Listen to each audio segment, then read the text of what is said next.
Hey, what's up guys? Victor here with PhoneArena. This is the new Nokia 6.1 2018 edition, and right now we're testing its video recording capabilities from the rear camera, and we're recording in 4K.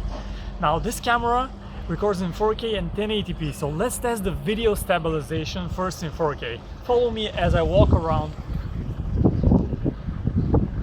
And we have my co-worker Peter helping me with this. He's holding the phone in his hands, so there is no extra stabilization. It's just the phone. So now let's do some panning around to see how the phone adapts to the different lighting conditions.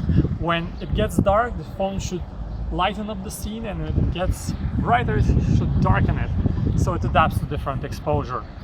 Now I'll step out of the frame, so it has the continuous auto feature functionality and whether it works. See if the phone can focus on my hand and on the background. Here's my hand. This is the background, and one last time, here's my hand and the background.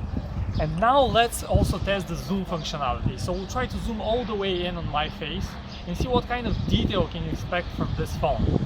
Meanwhile, pay attention to the sound recording of this phone. Right now a car is passing by, and usually on cheaper phones you get some pretty bad distortion in terms of sound quality. So we're curious whether this is the case with the Nokia 6.1 as well. So let's zoom all the way out and let us know what you think. Do you like the video recording quality of the Nokia 6.1? Thanks for watching.